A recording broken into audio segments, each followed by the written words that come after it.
What's up, sports bettors? Matt here with OddsJam, coming to you with some NCAAF college football best bets for week 5. I got 2 sharp bets for this week's college football betting slate. So let's get into it. Of course, finding all of these sharp plays, the easiest place to do so is to hop on OddsJam, check out the Positive EV page, scroll through all of the plays that you already know have some sort of edge associated with them. You already know that they are mathematically profitable because they're showing up here on the Positive EV page. The cool thing about OddsJam, the way their software works, well, there's a lot of cool things, but since I knew I specifically wanted to I wanted to bet college football, all I need to do was just filter NCAA, and boom, all of these college football plays showed up, which is really cool. So it's really easy to segment, filter by sport, depending on what you want to do.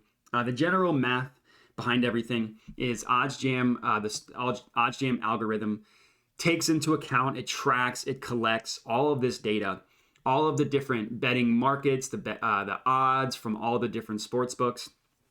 Take in all of this data and determine which of the sports books out of literally all of the sports books, which one of them are the smartest, which one of them do the best job consistently at pricing odds. Then, once you have that information, you just basically take a weighted average of all of those sharp sports books, and then you just go value hunting. You look for sports books that have mispriced odds. So any bet you see here is going to be mathematically profitable, is going to have positive expected value, associated with it. So in this case, the first one that I found was this Wyoming versus San Jose State. Took the over 41.5. It's a very, very low total when it comes to college football. 41.5 is a low NFL total, let alone college football. But it makes sense when you look at these two teams. Good defensive teams, bad offensive teams, screams low total. But there is value on the over. So in this case, actually, I should have prefaced, you saw me lock it in. I put half a unit on this one. I put $50. So for those of you unit sizing at home, wondering how much you should put on this bet, put half a unit. And then the logic. So we locked it in on Caesars at minus 110 odds.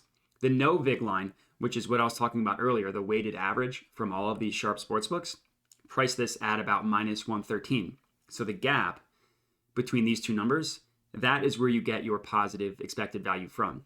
Essentially, any bet that had better odds, basically minus 112 or lower, on the over would have been positive EV. Same thing for the under, but anything that would have been plus 113 or higher would have been positive EV on the under. Obviously, nothing was, so the play was on the over.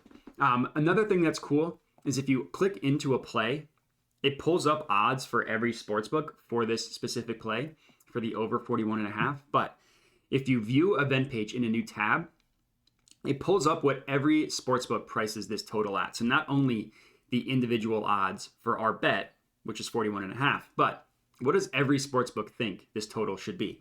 And as we can see, literally every other sportsbook that is pricing this total thinks it should be above 41.5. Looks like WinBet, BetRivers, FoxBet have this at 42. Looks like the majority of them have them at 42.5. Betfred, BetMGM, PointsBet, FanDuel, DraftKings, and BetOnline. And this is important because BetOnline is a sharp sports book. FoxBet, and then Pinnacle / the OddsJam line. This is the most important one, the sharpest sports book in the world. Have this at 42.5, a full point above what we locked it in at 41.5. So getting totals that are mispriced like this, beating it by a point might not seem like that big of a deal, but I can promise you, in the long run, even if you're beating the total by or spread by half a point, it can literally be the difference between losing money and making money. Betting on something at minus 110 odds, if you go to the odds converter calculator, type in minus 110, basically means you need to win above 52% of the time, 52.5% of the time, essentially. Beating the closing line by half a point can raise your bet win percentage from like 50 to 60%. So literally the difference between losing and making money. And I can promise you, if you bet the over 41.5 and the total lands at exactly 42, you would have lost pretty much all of the other books you would have lost or pushed. You'll feel like a genius when this happens. So consistently in the long run, if you're beating the closing line, you will be profitable. So this one I put $50 on. Let me just add this to my bet tracker. So that is bet number 1, the San Jose State versus Wyoming over 41.5. Bet number 2 is, scroll down a little bit, is going to be the Wake Forest plus 7.5 on Bet Rivers. Another positive expected value play with the Novig line pricing this at about minus 118. So we got it at minus 117. And let me go ahead and lock this one in, actually. Unfortunately not. The odds changed on me, so that will not be my second bet. That is unfortunate. So let me just refresh this. There was a couple more that I was looking at. This one actually just popped up, I think is good. Coastal Carolina versus Georgia Southern. So let me log into PointsBet and let's chat about this one. Okay, so here I have it up. Georgia Southern at Coastal Carolina, total over 58. Let me go ahead and lock this one in for another half unit play here. PointsBet might not accept this. They have me limited on some bets, so we'll see. Nope, this one got accepted. Okay, so let's chat about this one. It's brand new. It just popped up. Still a really good play. And it also shows you the importance of moving quickly when you do find a bet. So this over 58 priced at minus 107. Look at where Pinnacle / the OddsJam line prices this play at minus 132. Fox Bet has it at minus 138. And then 3 other books have it at about even money, with Bet Rivers at minus 114, still favoring the over. And then if we open this up in a new tab, we see that same logic here. Most books price this number above what we got it at 58, 58.5 has BetMGM, FanDuel, BetOnline, another sharp book.